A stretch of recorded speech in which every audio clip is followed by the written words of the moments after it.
大家好，我是丽姐，欢迎大家来听相亲故事，感谢大家的订阅。今天要讲的这个故事啊，那真是让我都忍不住抹眼泪。一个台湾小伙子，为了救未来岳父，居然倾家荡产，甚至连他那精心打造的豪华公寓都卖了。这种情况搁谁身上不得震惊啊？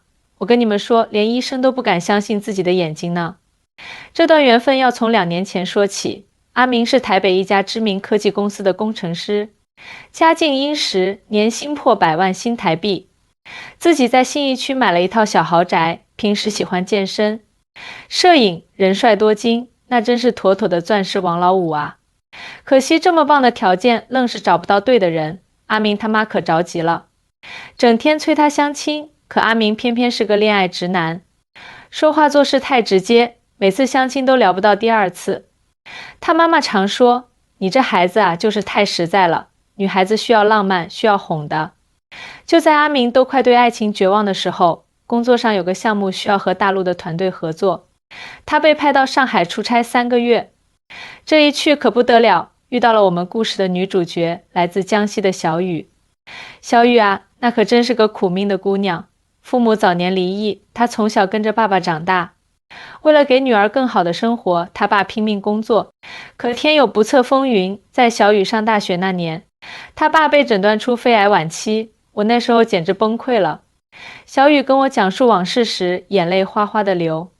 家里的积蓄全部砸进了医院，我还借了一屁股债。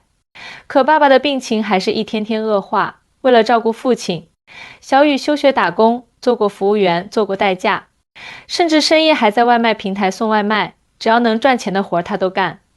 可即便如此，医药费还是个无底洞，欠下的债务越来越多。那段时间我真的好绝望。小雨说，每天睁开眼就是数不清的账单和父亲日渐消瘦的脸。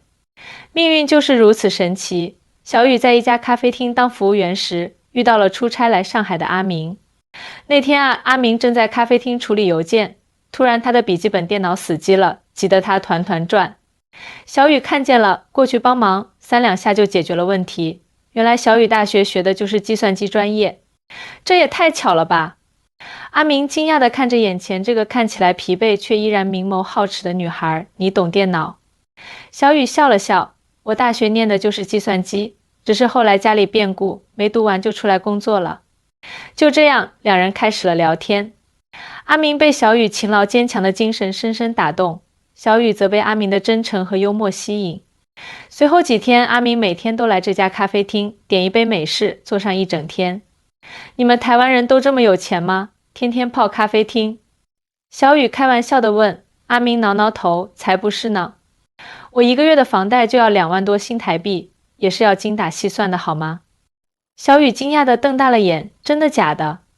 我还以为台湾人都像电视上演的那样，家家户户开豪车住大房子呢。阿明笑了，那是偶像剧，现实中的台北房价可是让人心碎的存在，比北京上海差不了多少呢。就这样，2人慢慢熟络起来。阿明了解到小雨的处境后，经常给他带吃的，有时候下班还会等他一起走。小雨一开始很警惕，毕竟现在的社会，谁知道对方安的什么心，更何况是个台湾来的，万一是骗子呢？我爸爸生病那会儿，有个自称是大医院医生的人，说能介绍特效药，骗了我1万多块钱就消失了。小雨告诉阿明，所以我现在特别怕被骗。阿明听完二话不说，第2天就带着他的工作证、护照和家庭照片，认认真真的向小雨做了自我介绍。我叫林志明，今年32岁，台北科技大学毕业，现在在联发科工作，年薪大概120万新台币，折合人民币大概27万左右。家里有爸妈，还有一个妹妹，已经结婚了。我没谈过几次恋爱，前女友分手是因为我太直男，不够浪漫。我对你没有别的意思，就是单纯觉得你很坚强，很了不起，想和你交个朋友。小雨被这一番直白的自我介绍逗笑了，你还真是直男耶。台湾男生都像你这样吗？那倒不是，我同事们都说我太实在了。阿明不好意思地笑了，但我觉得对喜欢的人就应该坦诚啊。等等，阿明这话什么意思？小雨心里一惊，难道这个台湾男生对自己有意思？不会吧，他条件那么好，怎么会看上自己这种窘境中的女孩？肯定是自己想多了。接下来的日子，阿明忙着项目，小雨忙着照顾父亲和打工，但两人依然保持联系。有一次，小雨爸爸突然病情恶化，需要住院，但医院要求先交5万块住院费。小雨实在拿不出来，急得直哭。阿明知道后，二话不说转了10万给他，先用着，等你方便了再还。这怎么行？小雨连忙拒绝，万一我还不上怎么办？阿明很认真地说，我相信你，再说了，人命关天，哪有那么多考虑的？小雨最终还是接受了帮助，这笔钱救了他父亲一命。出院后，小雨更加拼命的工作，3个月内居然真的把钱还给了阿明，还坚持多还了500块作为利息。阿明收到钱后哭笑不得，我又不是开银行的，要什么利息啊？小雨认真地说，借钱就是借钱，该还的1分都不能少。就在这时，阿明的出差期限到了，他必须回台湾。离别前夕，两人在黄浦江边散步，看着浦东的璀璨灯火。阿明鼓起勇气，小雨，我喜欢你，想和你在一起。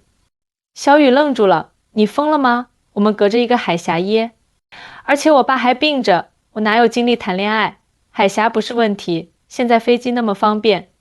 至于你爸的病，我们可以一起想办法。阿明真诚地说，我只是希望你给我一个机会，让我证明给你看，不是所有的承诺都会落空。小雨内心挣扎着，他确实被阿明的真诚打动了，但现实问题摆在那里，你的家人会同意吗？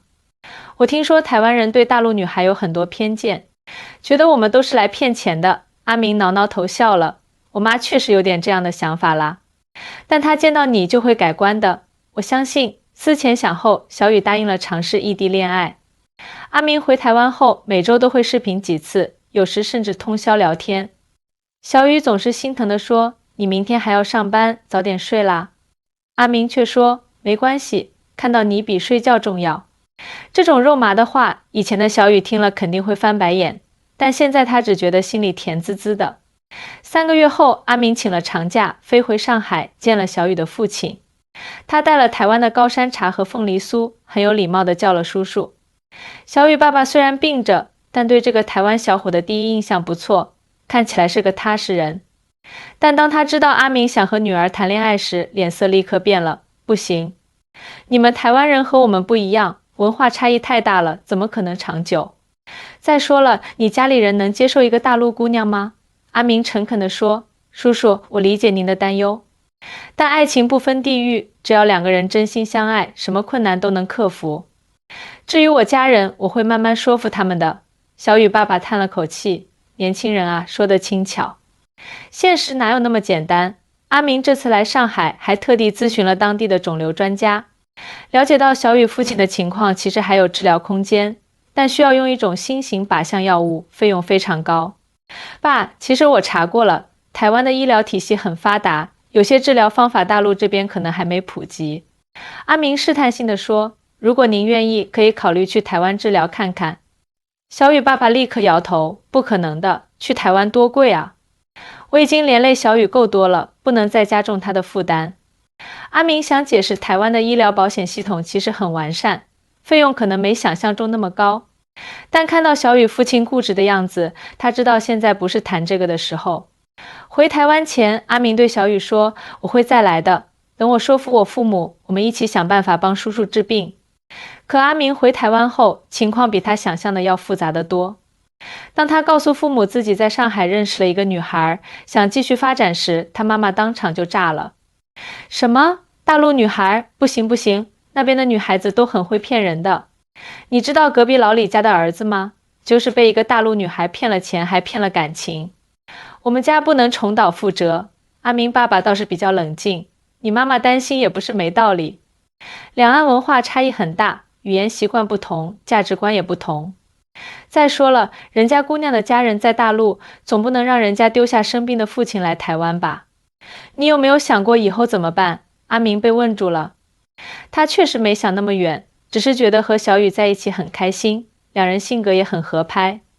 但父母提出的问题都是实际存在的，他不能回避。爸妈，我知道你们担心什么，但小雨真的不是你们想象的那种人。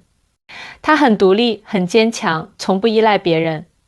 他爸爸生病，他一个人扛下了所有，还坚持把我借给他的钱还清了。这样的女孩怎么可能是来骗钱的呢？阿明妈妈仍然不信。那你怎么知道她不是装出来的？现在的骗子多高明啊，先装可怜，让你心软，再慢慢下套。阿明哭笑不得，妈，您这是看太多诈骗新闻了吧？小雨要真想骗我，有的是机会，我借给他的钱，他完全可以不还啊。讨论陷入僵局。阿明爸爸最后说，这样吧，等有机会你把那个姑娘带回来，让我们见见，亲眼看看再说。阿明正想着如何说服小雨来台湾，没想到小雨发来消息，说他爸爸病情又恶化了，医生建议尝试一种进口靶向药物，但费用高达每月3万多，小雨实在筹不到钱。绝望之际想到了阿明，我知道这很过分，但我实在是走投无路了。小雨的声音带着哭腔，我不是要你给我钱，只是想问问你有没有什么办法或者渠道，能帮我爸爸弄到便宜一点的药。阿明二话不说，立刻联系了台湾的医生朋友，了解情况，得知小雨父亲用的靶向药在台湾确实便宜很多，而且疗效有保障。小雨，我有个主意。阿明说，我帮你申请来台湾的通行证，你带叔叔来台湾治疗怎么样？这边医疗水平高，药品也便宜，说不定能帮上忙。小雨迟疑了，可是去台湾治疗很贵吧？我们又不是台湾居民，没有健保，这个你不用担心。阿明解释道，虽然你们不能用健保，但台湾的自费医疗也没有大陆那么贵，关键是药品便宜很多，尤其是进口药，我已经咨询过医生了。叔叔这种情况在台湾治疗，每个月的费用可能只有大陆的一半甚至更少。小雨有些心动，但又担心，可是你父母会同意吗？他们愿意让我们去台湾吗？阿明想了想，这正好是个机会，让他们认识你和叔叔。我相信只要他们见到你们，就会明白我为什么这么坚持了。就这样，在阿明的帮助下，小雨和父亲获得了赴台证件。阿明特地去桃园机场接他们，还租了一辆宽敞的轿车，方便小雨父亲乘坐。看到久违的阿明，小雨忍不住扑上去抱住了他，好想你啊。阿明红着脸轻轻回报了他，我也是。他们先去了台北荣总医院，阿明的朋友是那里的医生，帮小雨父亲做了全面检查。结果显示病情比想象的要复杂，需要综合治疗，但并非没有希望。台湾的医院真的好不一样。小雨感慨道，医生护士都好温柔，解释的也很详细，不像我们那边总是匆匆忙忙的。阿明笑着说，台湾的医疗服务确实不错，尤其是对病人的尊重这一点。检查结束后，阿明带着他们去见自己的父母。这是小雨最紧张的一关，他甚至准备了礼物，江西特产的青花瓷和景德镇的茶具。阿明父母住在台北的天母区，有一套不大但很精致的公寓。一进门，阿明妈妈就热情地招呼他们，来来来，坐坐坐。路上累不累啊？小雨紧张地递上礼物，阿姨好。这是我从家乡带来的一点小礼物，不成敬意。阿明妈妈接过礼物，眼睛一亮，哎呀，这么贵重的东西怎么好意思收呢？虽然嘴上这么说，但她显然很喜欢这套茶具。阿明爸爸和小雨父亲聊了起来，话题从两岸差异到医疗体系，再到各自的工作经历。小雨父亲是个文化人，年轻时在高校教过书，谈吐不俗，给阿明父母留下了不错的印象。饭桌上气氛逐渐融洽，阿明妈妈悄悄对儿子说，这姑娘看起来不错，挺懂礼貌的，不像我想象的那样。阿明忍不住翻了个白眼，妈，我就说吧，您那都是刻板印象。晚饭后，阿明父亲单独找了小雨聊天，丫头，我看得出来你是个好姑娘，但你要知道，两岸关系复杂，你们在一起会面临很多现实问题。你想过以后吗？是你来台湾，还是我儿子去大陆？小雨坦诚地说，叔叔，我明白您的担忧。说实话，我一开始也很抗拒，毕竟隔着这么远，又有这么多困难。但相处下来，我发现阿明是个非常好的人，他让我相信爱情可以跨越这些障碍。至于以后，如果可能的话，我希望能来台湾发展，但前提是我爸爸的病情稳定，我不能丢下他不管。阿明爸爸点点头，你能这么想很好，不过丫头，台湾这边也不是你想的那么好。房价高，工作压力大，生活节奏快，你适应得了吗？小雨笑了，叔叔，您别被大陆的电视剧骗了，我们那边的一线城市节奏比台北还快呢。至于房价嘛，上海、北京的房价可一点不比台北低。阿明爸爸被他的回答逗笑了，看来我们对彼此都有些误解啊。就这样，小雨和父亲在台湾住了下来。阿明父母渐渐接受了这个懂事的大陆姑娘，甚至开始帮忙照顾小雨父亲。小雨爸爸的治疗也有了起色，台湾医生采用了一种新型免疫疗法，效果出乎意料的好。台湾的医疗水平真的很高啊。小雨感慨道，而且医生护士都特别有耐心，感觉就像家人一样。阿明笑着说，是啊，这就是台湾的人情味。虽然我们这个小岛不大，但温暖的人心是最宝贵的财富。小雨在台湾找了份工作，一家科技公司看中他的计算机背景，给了他不错的薪水。他惊讶地发现，台湾的工作节奏虽然快，但没有大陆那种996的加班文化，生活品质反而更高。阿明和小雨的感情也越来越深。有一次，阿明带小雨去了垦丁，在夕阳下的沙滩上，他单膝跪地，拿出一枚钻戒，小雨，嫁给我好吗？小雨感动得热泪盈眶，却还是理性地提出了担忧。阿明，我爸爸的病还没好，我的工作刚稳定，现在谈婚论嫁是不是太早了？阿明握住他的手，没关系，我们可以先订婚，等一切都准备好了再结婚。重要的是，我想让全世界都知道你是我认定的人。最终，小雨接受了求婚。两人的订婚宴在台北举行，阿明父母全程笑容满面，看得出是真心接受了这个大陆儿媳。小雨的父亲也在治疗中恢复了精神，见证了女儿的幸福时刻。然而好景不长，就在两人准备婚礼的时候，小雨父亲的病情突然恶化。医生告诉他们，现在唯一的希望是做一个高风险的手术，费用高达200万新台币，而且成功率只有50%。这么多钱，小雨吓傻了。我们怎么可能凑得到？阿明二话不说，拿出了自己的存折，我有170万，再加上我卖掉一些股票，应该够了。小雨连忙阻止，不行，这是你的婚房钱，我们还没结婚，怎么能用你的钱？阿明认真地说，什么你的我的都是我们的，叔叔就像我的父亲一样，救他是理所当然的。小雨哭了，可是这太多了。阿明擦掉他的眼泪，傻瓜，钱没了可以再赚，但人没了就真的没了。相信我，一切都会好起来的。手术日期定在了下个月。但就在他们筹钱的过程中，医生又发现小雨父亲的病情更加复杂，需要引进一种国外特效药，费用再增加了80万。阿明看着存折上的数字，默默计算着，还差100多万，怎么办？他抬头看了看自己的豪华公寓，心一横，卖了它。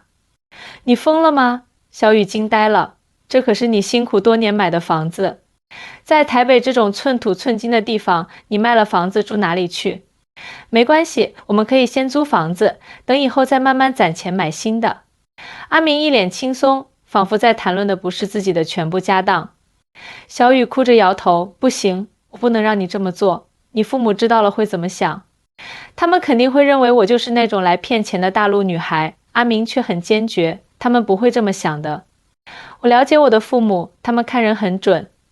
现在他们已经把你当成自己的女儿了，叔叔就是他们的亲家，救人一命胜造7级浮屠啊。小雨还是不同意，两人为此争执了好几天。最终，阿明背着小雨偷偷联系了房产中介，以比市价低20%的价格急售自己的公寓。你真的确定要卖掉吗？中介看着这套精装修的公寓，惋惜地说，这个位置这个价格，以后想再买回来可就难了。阿明点点头，人命关天，房子没了可以再买。就这样，阿明的豪华公寓很快就找到了买家，300多万新台币一次性打进了他的账户，加上之前的积蓄和卖掉的股票，终于凑够了手术和药物的全部费用。小雨得知真相后，气得好几天不理阿明，你太冲动了，你知不知道你这是在赌博？万一手术不成功怎么办？阿明耐心地安慰他，这不是赌博，这是对医生的信任，对生命的尊重。无论结果如何，至少我们尽力了，不会留下遗憾。手术那天，阿明和小雨在手术室外焦急地等待。阿明的父母也来了，还带来了亲手做的营养汤，打算等手术结束后给小雨父亲补身体。妈，您太客气了，小雨感动得说不出话来。阿明妈妈拍拍他的肩膀，傻孩子，都是一家人了，还这么见外干嘛？手术进行了整整12个小时，漫长得让人窒息。最后，主治医生终于走了出来，摘下口罩，脸上露出了微笑。手术很成功，虽然过程比预想的复杂，但我们成功切除了全部病灶，配合后续的靶向药物治疗，康复希望很大。真的吗？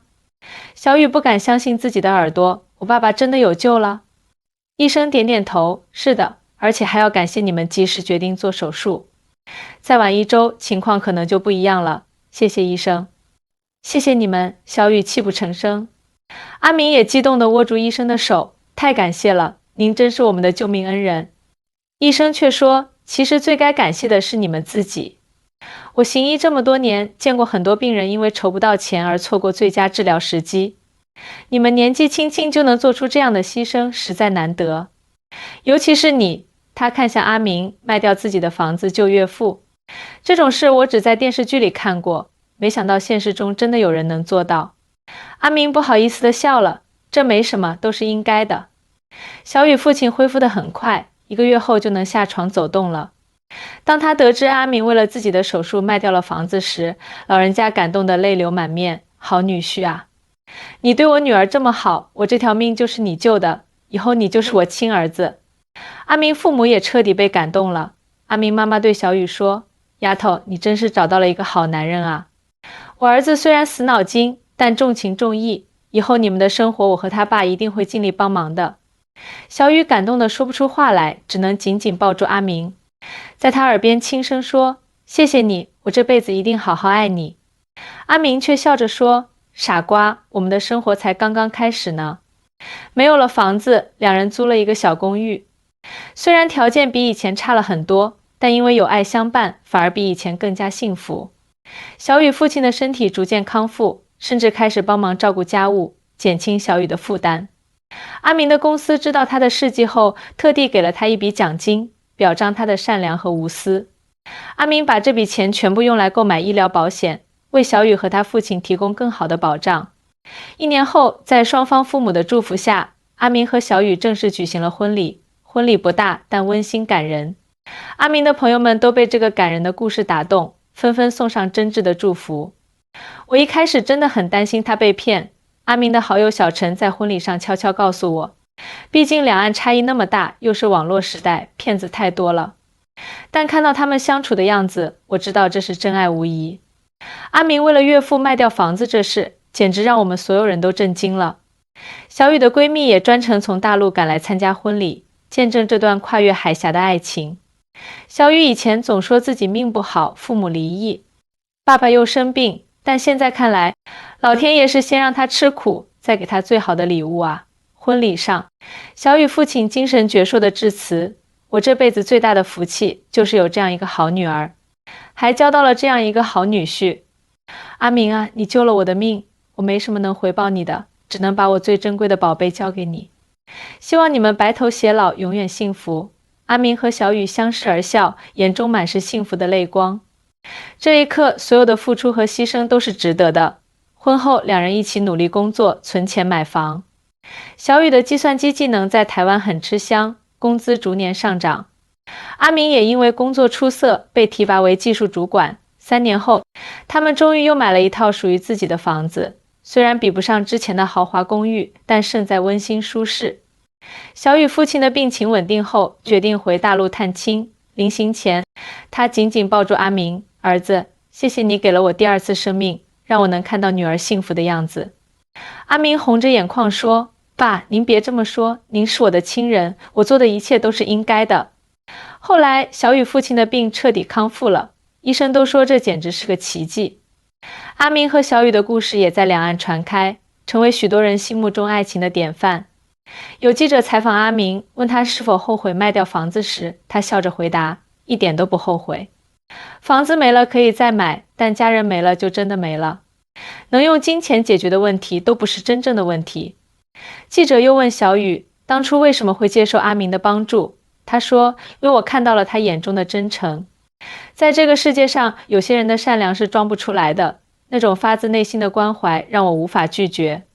现在回想起来，那是我这辈子做过最正确的决定。各位宝子们，听到这里，你们有什么感受呢？